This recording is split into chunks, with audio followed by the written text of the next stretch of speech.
Hey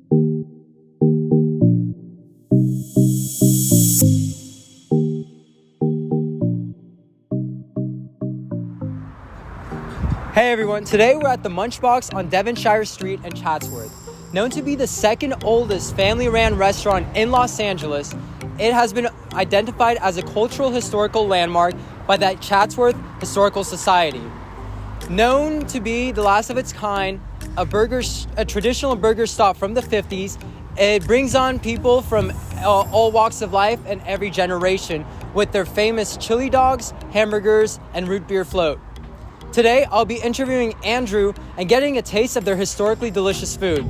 Let's check it out.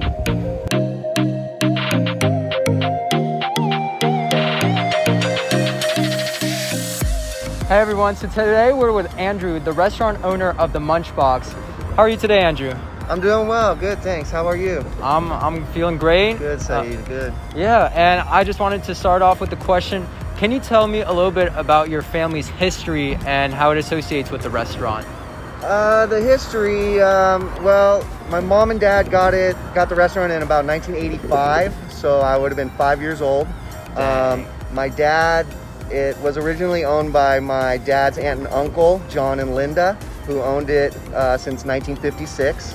So, yeah, and been working here ever since high school and just keeping the family tradition going, you know? Wow, so over 60 years of your family running this restaurant. Yeah, it's pretty amazing. You know? Wow. So has your family ever experienced a challenge as difficult as COVID-19 with all their years of experience?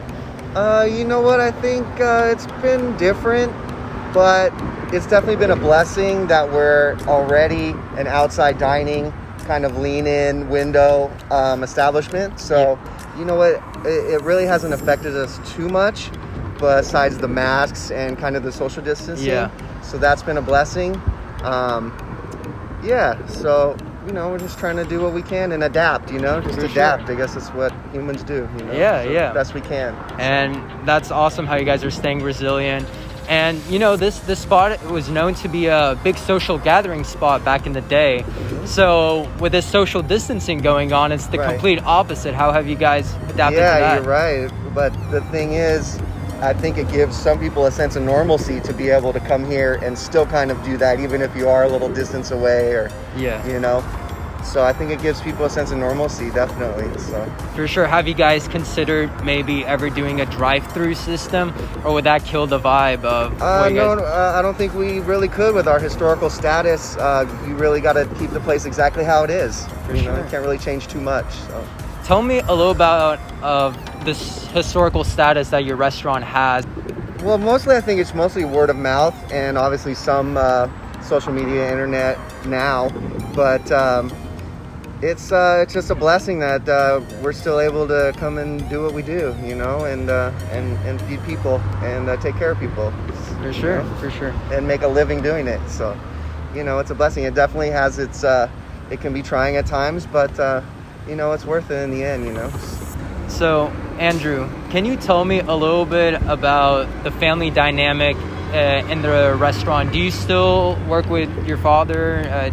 Oh yeah, he still comes around. He mostly comes around Sundays, hangs out outside, hoses down, and you know, it keeps him active. He's getting close to 80 years old, and so he's still hanging around and doing his thing. I work with my niece, who's 16 years old right now, and I've worked with my sister, my brother, you know, pretty much, you know, my friends' moms, you know, pretty much any close family friends, and you know, people like that, which is, you know, can be trying, but it's nice to be able to see your family. You know, you get to see your family more often than I think a lot of people you know, get to see theirs. So, you know, it keeps us connected, and you know, we get to come and you know, make a living. So yeah, no, that's awesome how you bring everyone together. Definitely. It's definitely a blessing. Yeah. For sure. Can you tell me what the yellow and red symbolize of the restaurant? Is there any significant meaning to it?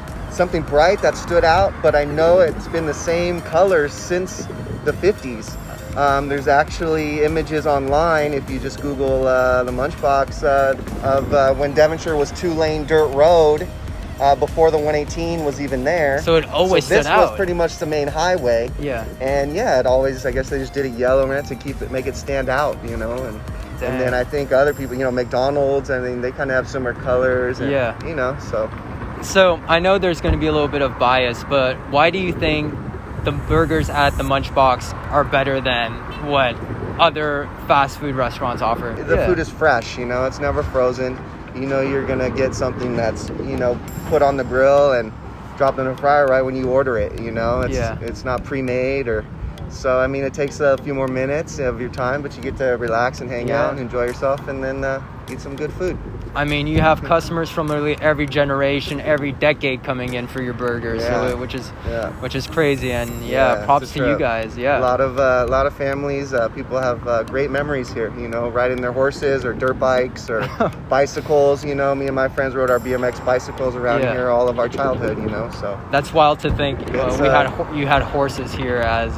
There was a hitching post right over here, and that's how Chatsworth was, you know. Awesome stuff. Still is a little bit, but you know, we're going with it, you know. Like you said, we adapt. And Andrew, do you have any final message to our viewers regarding family restaurants and local businesses?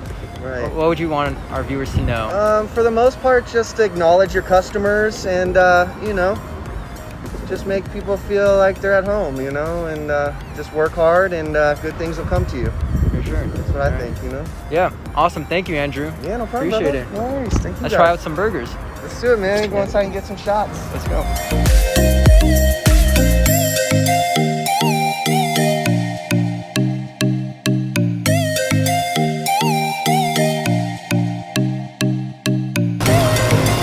Another dynamic of it too is you have so many different kinds of characters come, you know. You'll have a guy with sleeves, and you'll have a guy that comes in his business suit from the office across the way, a shirt and tie. And you know, or you'll be rubbing elbows with a biker or a police officer. You know, it's just awesome. You know, all ends of the human spectrum, I guess.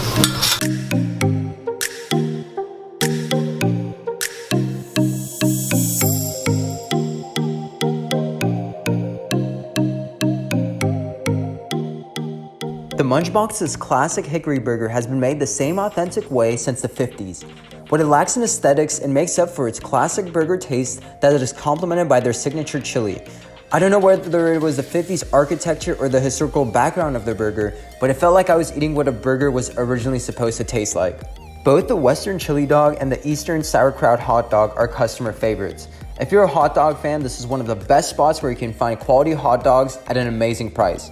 Finally, the root beer float was an essential part of this classic American-style meal, as it was a dessert that worked as a sweet beverage too. It undoubtedly is the best remedy to a hot summer's day.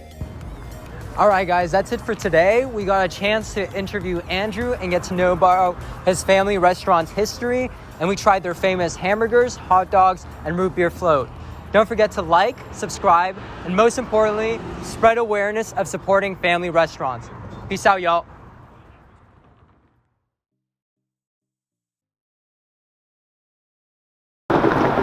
Really good. You can taste the chili really well. The chili is like, it overwhelms the hot dog flavor. So it's a chili hot dog. It's a chili hot dog.